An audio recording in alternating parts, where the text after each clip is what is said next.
Okay, homemakers, today I had a question on Facebook from Dusty, and she's decided to crochet this year. She's learning, but she's stumped by the granny square. I thought, you know what, I'm gonna respond with a video because I feel like it, and I can.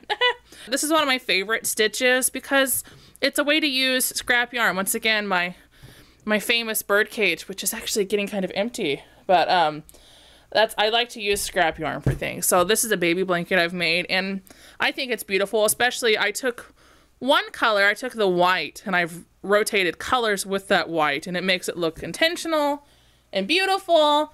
Keep watching, I'm going to show you how.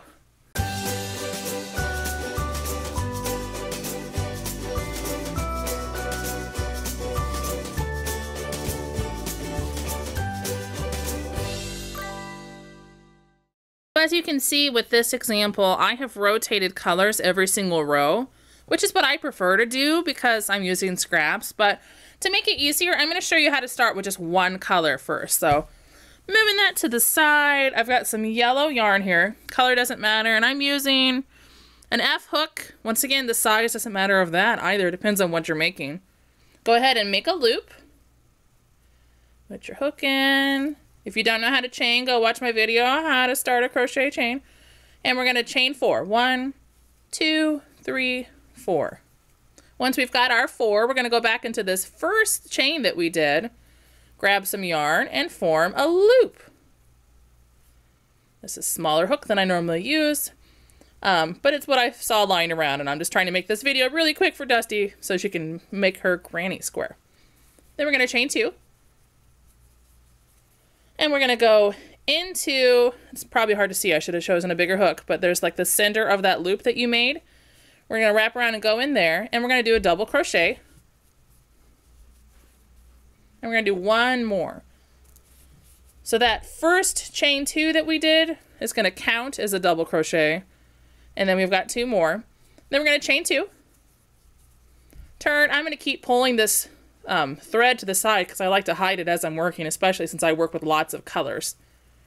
So pulling that to the side, and we're going to go in and we're going to do 3 double crochets. So 1, keep pulling this to the side, 2, and 3.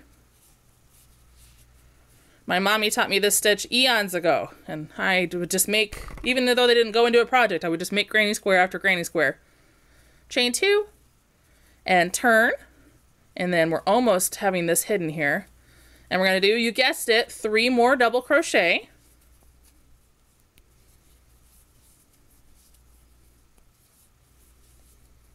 And we need to have 4 in this row, so we've got the first 1, 2, 3, we need to chain 2 again. And do 3 more double crochet.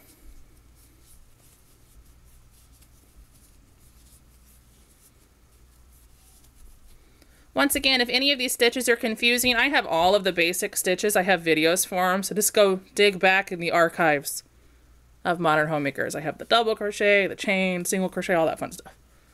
Okay, at this point, it's almost like a cross. See, you've got the 1, 2, 3, 4, and you've got these little diamond corners. And they're the important things. That's normally if you were crocheting, you would go inside of the previous double crochet, but granny square is a little bit different. So at this point, I'm going to chain 2 and turn the whole thing around. What? I just did that. I knew. And we're going to work in the corners here. So once again, this counts like a double crochet. We're going to do 2 more because everything's in little groups of 3. Okay. And then because this is a corner, I'm going to work 2 chains and then do 3 more double crochet, and that's going to make a nice square corner for us.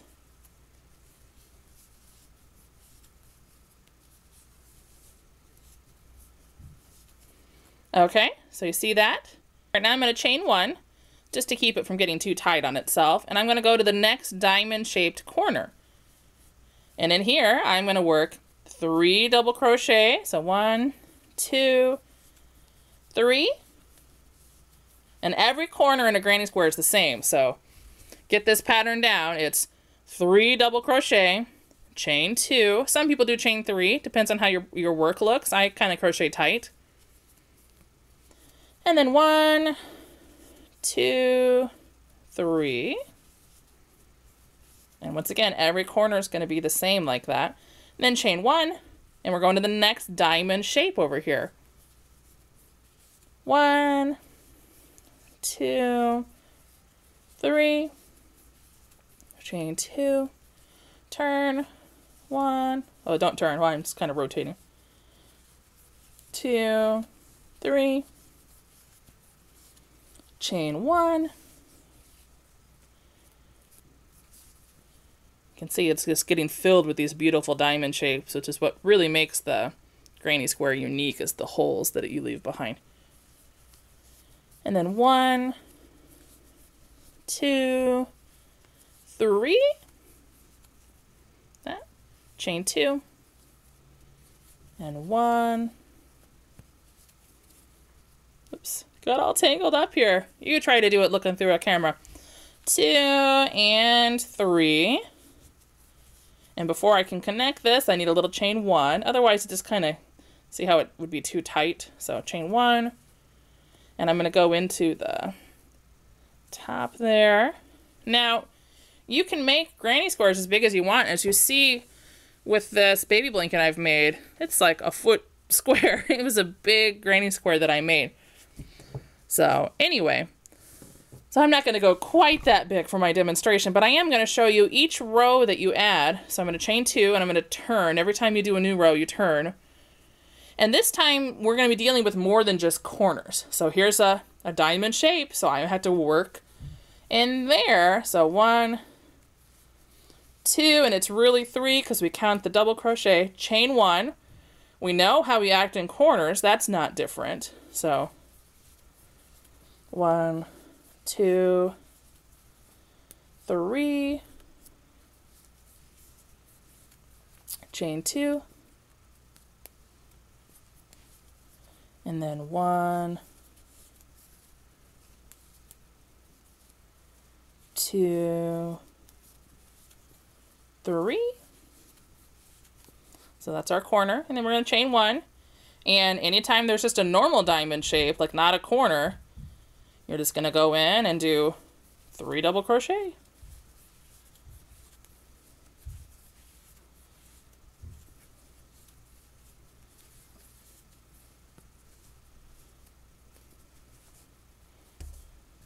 I want to go probably one more row. I don't want to do overkill here, but I want to make sure you understand because it is a little confusing when you keep adding more rows. It can be a little intimidating. I love beyond the counting to 3, you don't have to do a lot of counting in a granny square project. Like you're not like 120, you know, like counting rows because it's really just counting those 3s and spaces. So for me and my English major who doesn't like math, you know, granny square rocks. You don't have to be able to count more than a toddler. I mean, it doesn't get much better than that.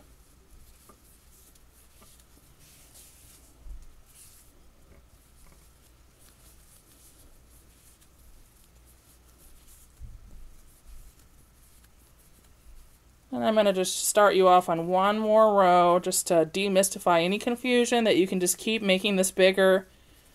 And definitely, basically every time you make a corner, you're increasing your project size because it's doubling the amount of stuff in there. So 3,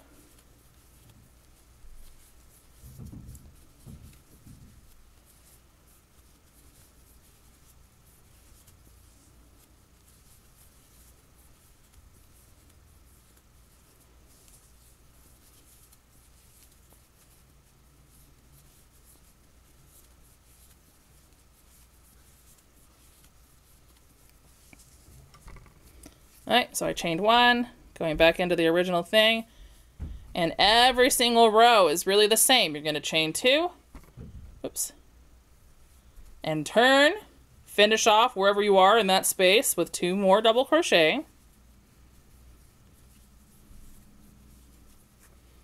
Chain 1, work the corner, which is always a group of 3 double crochet, chain 2, and then 3 more.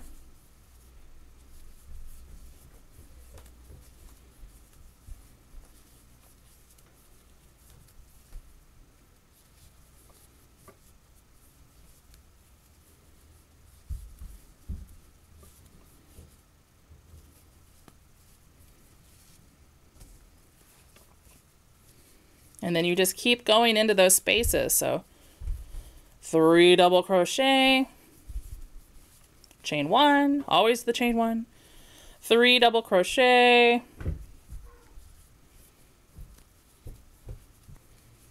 and that is basically it. I mean, it's not as hard as it looks. It looks complicated, especially when you have all the different colors, but especially if you're keeping like a single color, or Dusty was using the variegated yarn when she was trying hers, which makes it look more complicated without having to be so. I love variegated yarns, so there you go.